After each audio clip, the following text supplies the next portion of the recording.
Thank you for giving me a little bit of your time. We're in the final weeks of the most divisive political season I've ever experienced. Usually, High Rock doesn't talk too much about politics, but this year every issue has been politicized such that it's impossible to talk about anything substantial without tripping over politics. And I realize that this makes some of you uneasy. Many people prefer church to be a place of comfort, where they can find rest from the stress of the world. And this year we may need that more than ever. We want High Rock to be a sanctuary, a safe and holy place where you can encounter God. But we're also called to be salt and light by having a prophetic posture that points people towards God's grace and truth. In politics, this means challenging our leaders to use power in the service of love rather than in the service of self. We also need to prophetically call out the ways humans routinely make idols out of leaders, nations, money, or power.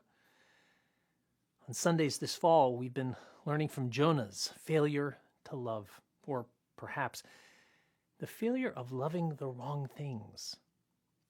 Full disclosure, although neither political party represents me well in their current incarnations, my political philosophy leans conservative, while my social policy leans progressive. And that creates a tension. As a conservative, I'm suspicious of government's insatiable hunger for power, because all power corrupts. But as a progressive, I recognize the need to marshal power to solve problems that are bigger than any individual. This is why we tread carefully into politics. But we must tread there. As Tim Keller observed, to be apolitical is really just supporting the status quo. We see this in the many enlightened white churches that refused to support Dr. Martin Luther King Jr. because they didn't want to become too political. Many German churches declined to call out Hitler in the early days for the same reason. By the time they were ready to, it was too late. Sometimes being faithful requires being political. Specifically, God calls us to seek the peace of the city where I have sent you, in Jeremiah 29. Politics is the art of using power to organize people. And God loves people, so of course God cares about politics. Now, Christians who are well-informed and well-intentioned can disagree on the best way to love our neighbors and seek the peace of our cities. But we mustn't argue about whether we should be doing those things. For even the Son of Man came not to be served, but to serve others and to give his life as a ransom for many. So I was grieved recently by a poll that Pastor Stephen will share in his sermon on Sunday, in which 61% of evangelicals admitted that instead of helping those our nation has failed, they hope the election will mostly benefit people just like themselves. Jesus wept. We will never be faithful Christians in the public square if our highest priority is ourselves.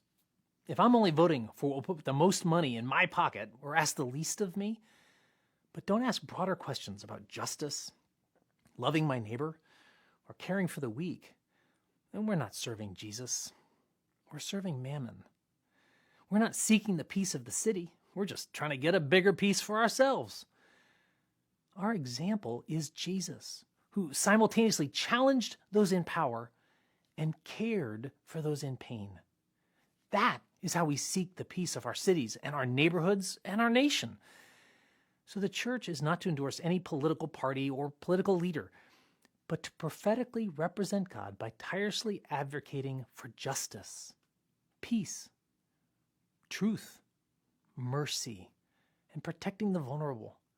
You know, the black church in America has always been more faithful in this respect, and we have got to learn from them.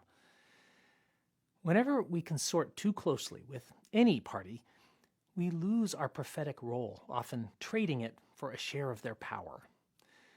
But this is the opposite of what Jesus did.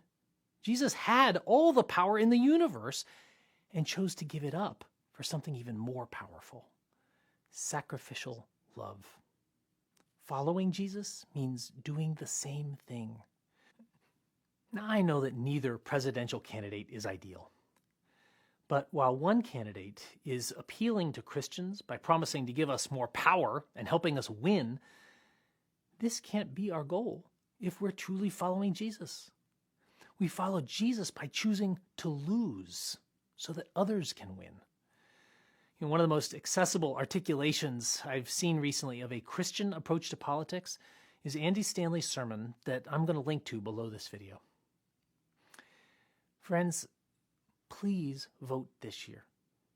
And please vote in a way that doesn't simply make things better for you, but makes things better for our progeny, our planet, and our neighbors, especially those who are most in need and most oppressed.